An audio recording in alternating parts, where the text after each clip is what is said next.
Hey viewers, welcome back to Business View. I am Alicia, your host and as well as an editor of Business View. Today, we have a very special guest with us, Mr. Kunal Rana, the CEO, the founder of Mud House. So now, without wasting further time, let's start our podcast session with him. We will learn about his venture, his passion and his family. So sir, जैसा कि हमारे viewers को पता है कि आप mud house के CEO हैं, तो मड हाउस के अलावा भी आप कुछ करते हैं, मतलब अपार्ट फ्रॉम मड हाउस कोई और वेंचर भी है आपका? अभी फिलहाल में कोई और वेंचर नहीं है। हम मड हाउस के लिए काम कर रहे हैं एंड mudhouse.com। तो इसके अंदर इंडिया के काफ़ी सारे मड हाउसेज आते हैं जो एज अ फ्रेंचाइजी बेसिस पे एंड वहाँ पर काफ़ी हमारे चैनल पार्टनर्स भी हैं जो ऑलरेडी इस चीज़ को रन कर रहे हैं। तो उसके चलते हम पूरा mudhouse.com रन कर रहे हैं एंड इसका हमारा मेन हेडक्वार्टर जो है वो मनाली में है। राइट। तो मनाली के अलावा आपका मड हाउस कहाँ पर है? काफ़ी सारे मड हाउस है इंडिया में। अप्रॉक्स जो मेरी टीम और मेरी कैलकुलेशन है उसके अकॉर्डिंग 600 प्लस मड हाउसेज हैं जो हमारे साथ टाई अप कर चुके हैं। तो पूरे ऑल ओवर इंडिया में हम ओल्ड हेरिटेज हाउसेज जो भी हम मड हाउस कह सकते हैं तो उनको प्रमोट कर रहे हैं एंड हम उस पर ही फिलहाल काम कर रहे हैं। ठीक है, तो आप थोड़ा मड हाउस के बारे में बताएंगे, what exactly mud house is, इसका नाम कहाँ से आया? Mud house is basically a traditional property, old property, like एक ओल्ड प्रॉपर्टी है जो ट्रेडिशनल बेस पे है। लाइक हिमाचल में जो हमारा मड हाउस है तो उसको काठखुनी स्ट्रक्चर बोलते हैं, जो हिमाचल प्रदेश का ट्रेडिशनल कल्चर हुआ फॉर लिविंग। तो हम उस कल्चर को दोबारा लेके आए मार्केट में और उसमें जो लोग पुराने, उसमें कुछ लोग पहले गाय रखते थे, कुछ और अभी इसका यूज़ कर रहे हैं, बट हमने उसको रेनोवेट करके इस प्रॉपर्टी को हमने एक रिवैम्प किया है और हम इसको बैक टू बेसिक्स का एक मतलब फोटो देके इस पर काम कर रहे हैं। ठीक है, तो as far as I know Himachal में एक ओल्ड हेरिटेज प्रॉपर्टी लेना बहुत ही टफ टास्क है। तो आपने किस तरीके से वहाँ पे अपना बिजनेस स्टैब्लिश करा? क्या क्या आपको प्रॉब्लम फेस करनी पड़ी या फिर अभी भी आपको लगता है कि उस चीज़ पे वर्क करना बाकी है? थोड़ा कुछ बताएंगे इस बारे में। नहीं, मज़ा आ रहा था तो इसलिए हम लोग काम करते रहे, ऐसे कोई प्रॉब्लम नहीं हुई। और शुरुआत में थोड़ी थोड़ी प्रॉब्लम हर चीज़ में होती है, कोई भी स्टार्ट करते हैं, बट सब कुछ स्मूथिंग था और ठीक होता रहा। तो हम अभी इस पर काम कर रहे हैं। इस कंपनी को हमने अभी 3 साल पूरे हो चुके हैं और धीरे धीरे हम इसमें step by step everyday new चीजें ऐड कर रहे हैं। जी। तो जैसा आपने बोला कि मड हाउस एक पुरानी हेरिटेज है और जहाँ तक मैंने पढ़ा है मड हाउस के बारे में, वो एक इको फ्रेंडली स्टे है।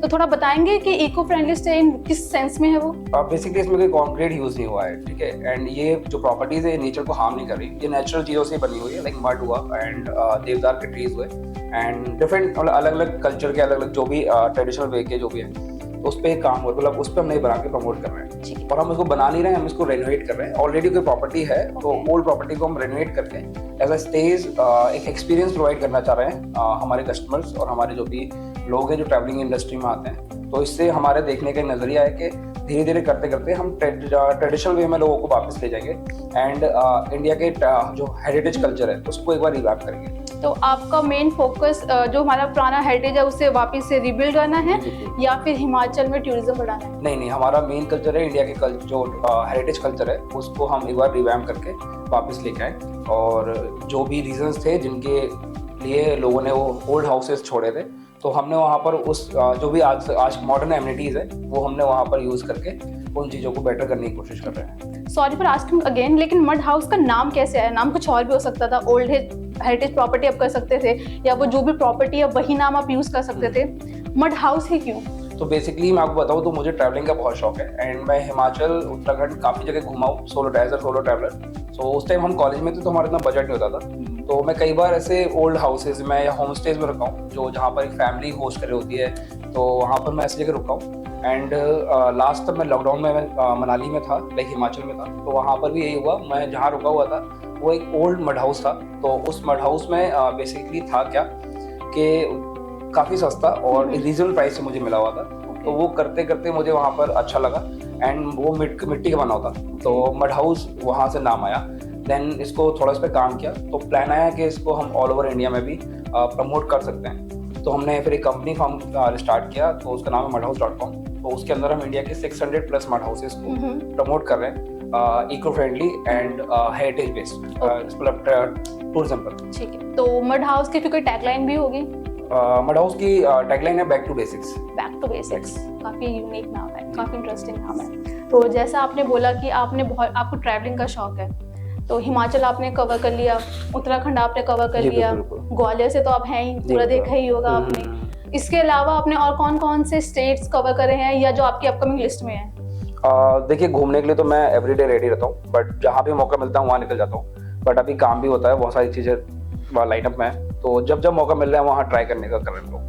कौन सी ऐसी कंट्री स्टेट है जो आप डेफिनेटली आने वाले साल में जाकर ही रहेंगे? पहले तो पूरा इंडिया घूमना है, उसके बाद फिर देखते हैं। उसके बाद फॉरेन। अभी आपने मुझे बताया कि आपकी 600 प्लस हैं।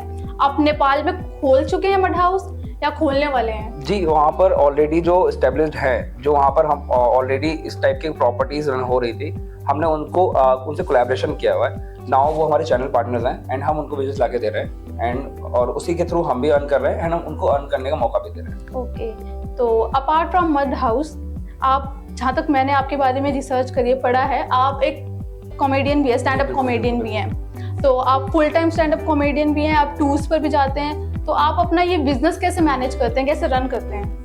अभी फिलहाल के लिए देखिए, मैं दोनों चीज़ों को मैनेज कर रहा हूँ और कॉमेडी मैं इतनी ज़्यादा नहीं कर पा रहा हूँ क्योंकि बिजनेस भी देखना पड़ रहा है। बट हाँ, दोनों चीज़ मैनेज हो जा रही है क्योंकि दोनों चीज़, कॉमेडी मेरा पैशन है एंड मड हाउस को भी मैंने अपना पैशन बना लिया है बिकॉज ऑफ ट्रैवलिंग। तो आई थिंक अब दोनों चीज़ इक्वल वे में चल रही है। तो ऐसी क्या चीज़ थी जिसने आपको हॉस्पिटैलिटी इंडस्ट्री में लाने को मतलब कारगर साबित हुआ? आप किसी और इंडस्ट्री में भी जा सकते थे, सिर्फ हॉस्पिटैलिटी में क्यों? अब ये तो देखिए, कोई ऐसा मुझे भी नहीं पता था कि होना क्या वाला है, और बस एक प्लान था, मिला, उस पर काम करना स्टार्ट कर दिया। तो वही था कि कुछ था नहीं तो करना स्टार्ट किया और फिर धीरे धीरे करके स्टार्ट हो गया। सो फिर हमें काफ़ी अच्छा रिस्पॉन्स आया थ्रू ऑडियंस और जो भी हमारे गेस्ट आने स्टार्ट हुए मड हाउस पे, तो हमें भी अच्छा लगने लगा एंड उसका फिर हम इस चीज़ को आगे बढ़ाते रहते थे। तो आपके मड हाउस पे कोई सेलिब्रिटीज ने भी स्टे करा है? हाँ, काफ़ी सेलिब्रिटीज आते रहते हैं और मतलब काफ़ी इन्फ्लुएंसर्स आते हैं, ट्रैवलिंग इन्फ्लुएंसर्स जितने भी हैं तो वो भी आते रहते हैं क्योंकि एक हिमाचल का ट्रेडिशनल कल्चर भी है और एक यूनिक स्टे है, तो इसके लिए काफ़ी लोग मतलब थोड़े से एक्साइटेड हैं उस चीज़ का एक्सपीरियंस लेने के लिए। तो आप दिल्ली आते रहते हैं? हाँ जी, बिल्कुल, जब भी मौका मिलता है। दिल्ली, हिमाचल, ग्वालियर से हाँ, तो नेपाल। लाइफ ही मेरी ट्रैवलिंग के ऊपर बनी हुई है पूरी। तो जैसे आपने बोला कि आपका 600 प्लस वेंचर्स हैं, आप ऑलरेडी रन कर रहे हैं। मेन आप हेडक्वार्टर मनाली में बैठते हैं या फिर टाइम समय जाते रहते हैं? मैं मनाली में रहता हूँ, फिर जहाँ मेरी नीड होती है तो मैं वहाँ रहता हूँ, बट मोस्टली हेडक्वार्टर हमारा जो मनाली में है, वहाँ हमारी टीम है, उसके थ्रू हम पूरे इंडिया को प्रमोट कर रहे हैं। ओके सर, तो जैसे जो हॉस्पिटल इंडस्ट्री है उसमें टाइम टू टाइम कुछ ना कुछ नया चीज़ आती रहती है, तो इन चीज़ों को डील करने में मतलब आप कैसे करते हैं कि आपका जो कस्टमर सेटिस्फेक्शन है वो भी आप अप टू द मार्क रहे, आपका जो बिजनेस वेंचर वो भी अच्छे से स्मूथली रन करे? इस चीज़ को आप कैसे मेंटेन करते हैं? देखिए, अभी ऐसा है कि मैं ये नहीं बोलूँगा कि न्यू चीज़ आ रही है, जो हमारे पास है हम उसको बेस्ट दे रहे हैं और हमारे उसके थ्रू हमारे गेस्ट जो भी हमारे क्लाइंट है वो सारे हैप्पी होकर वहाँ से जा रहे हैं। तो मुझे ऐसा लगता नहीं कि न्यू चीज़ों के पीछे भागना चाहिए, आपका जो चीज़ है आप उसको बेस्ट दो। एंड ये लाइन ऐसी है कि जहाँ पर जो भी लोग आते हैं तो वो स्टे करते हैं, तो उनको अगर वहाँ अच्छा लग रहा है, वो हैप्पी हैं वहाँ की स्टाफ से, वहाँ की मैनेजमेंट, वहाँ की सर्विसेज से, तो बेस्ट है वो। Okay, so apart from comedy, running a business, solo traveller, इसके अलावा आप क्या खाली टाइम में क्या करना पसंद करते हैं? इसके बाद कोई खाली टाइम बचता नहीं मेरे पास। तो मूवीज तो देखते ही होंगे? मूवीज़ में बहुत कम दिखता हूँ। बहुत कम। तो आपका वैसे कोई ना कोई फेवरेट एक्टर तो होगा ही? एक्टर तो हाँ, मेरा एक्टर है शाहरुख खान। हाँ, फेवरेट एक्टर है मेरा। और एक्ट्रेस? एक्ट्रेस से कोई नाम नहीं है पर्टिकुलर। कोई नाम नहीं है? जो मतलब मूवी अच्छी लगी, जो भी एक्टिंग अच्छी है तो वही अच्छी लगती है। कितने एक्ट्रेसेस और जो एक्ट्रेस है वो आपके इस होटल में रह चुके हैं? ऐसे लिस्ट तो बहुत बड़ी है, बट कुछ एक्टर्स हैं लाइक सतीश रे करके हैं एक, तो वो काफ़ी फेमस एक्टर है एंड काफ़ी अच्छा कर रहे हैं वो भी, तो वो भी आ चुके हैं। एंड एक राहगीर करके एक सिंगर हैं, तो वो भी इस इंडस्ट्री में काफ़ी बूम कर रहे हैं, तो वो भी आके आ चुके हैं। बाकी बहुत बड़ा लाइनअप है, तो आते रहते हैं लोग, क्योंकि मैं एक्टर्स नहीं बोलूँगा, नॉर्मल लोग ही हैं, सारे लोग आ रहे हैं क्योंकि हम काफ़ी अच्छी तरह स्टे उनको होस्ट कर रहे हैं, तो उस चलते सब कुछ सही चल रहा है। तो जैसे आपने बोला कि आपके होटल्स में सेलिब्रिटीज आते रहते हैं और गेस्ट, नॉर्मल गेस्ट भी होते होंगे, कॉमन पीपल, तो बायसनेस होती है या सबका बराबर ही देख कर चलते हैं? नहीं, हम सबको बराबर देख के चलते हैं एंड जो भी वहाँ के स्टे कर रहा है वो भी इक्वली रहते हैं। लाइक अगर कोई वहाँ रुका हुआ है तो वो भी सेम ही है एंड बाकी गेस्ट भी सेम है हमारे। ओके, तो सर आप थोड़ा और बताएंगे अपने बारे में? ये तो होगी आपके मड हाउस के बारे में, थोड़ा अब आप अपने बारे में बताइए। बस मुझे कॉमेडी एंड ऑल पसंद है, मैं कॉमेडी करता हूँ, तो वही करना मतलब मुझे अच्छा लगता है। बट साथ साथ मैंने अभी ये भी स्टार्ट किया है, तो मैं इस पर काम कर रहा हूँ। अभी फिलहाल यही चल रहा है एंड मैं पहले बता चुका हूँ कि I love travelling and all, तो उस पर मैं ध्यान दे रहा हूँ। ट्रैवलिंग में भी तो मैं मान के चलूँ कि आने वाले साल में आप ट्रैवलिंग से भी रिलेटेड कुछ ना कुछ बिजनेस स्टार्ट कर ही देंगे। ये ट्रैवलिंग रिलेटेड ही हुआ, मड हाउस जो बिजनेस हुआ वो ट्रैवलिंग रिलेटेड ही हुआ। मड हाउस सर होटल हुआ, हाँ होटल हुआ तो स्टे हुआ, बिल्कुल, बट हम travelling is a very very different industry. अब वो मैं अभी नहीं बता सकता, और ऐसा कोई प्लान नहीं है, बट हाँ अगर होता है तो जरूर करेंगे। ओके, तो जैसा आपने बोला कि आप स्टैंड अप कॉमेडियन हैं, तो आपका फेवरेट स्टैंड अप कॉमेडियन कौन है? फेवरेट में यार काफ़ी सारे हैं, तो एक दो नाम लूँगा। जाकिर खान हुए, बस्सी हुए, एंड हर्ष भाई हुए, हर्ष गुजराल। तो ये तो तीन नेम है जो जिनसे मैं उन्हें देखते रहते सीखता रहता हूँ। तो तब अभी आप अपने सेल्फ लर्नर ही हैं, सीख ही रहे हैं। बिल्कुल, मैं भी सीख रहा हूँ। बिजनेस भी सीख रहे हैं, बिल्कुल सोलो ट्रैवलिंग भी कर रहे नहीं, हैं। मेरा मानना है लाइफ जब तक खत्म नहीं होती तब तक लोग इंसान एवरीडे कुछ ना कुछ सीखता रहता है। तो मैं हमेशा सीखता ही रहता हूँ, और मैं से अपने आप को सुपीरियर नहीं दिखाता कहीं भी। मेरा यही मानना है कि मेरा बस एक जो दिन है उसमें मैं कुछ नया चीज़ सीखूँ एंड नेक्स्ट डे फिर नई चीज़ सीखूँ। तो उससे मेरा बिजनेस भी अच्छा चल रहा है, मेरी कॉमेडी भी अच्छी होगी क्योंकि मैं एक्सपीरियंस पे काम नहीं कर रहा हूँ। तो दैट्स इट। तो जब आपने बोला कि आप ट्रैवलिंग बहुत करते हैं, और काफ़ी जहाँ तक मैं मान के चल रही हूँ आप जो अपने स्टैंड अप कॉमेडियन है उसके शोज़ के लिए भी जाते ही होंगे। जी बिल्कुल। तो पीछे से आपका वेंचर कौन हैंडल करता है, कौन मैनेज करता है? नहीं, हमने अपनी एक टीम सेटअप कर रखी है, एंड वो काफ़ी ओल्ड टीम है हमारे साथ, काफ़ी समय से जुड़े हुए हैं, तो वो हमारे साथ वहाँ संभाल लेते हैं चीज़ों को।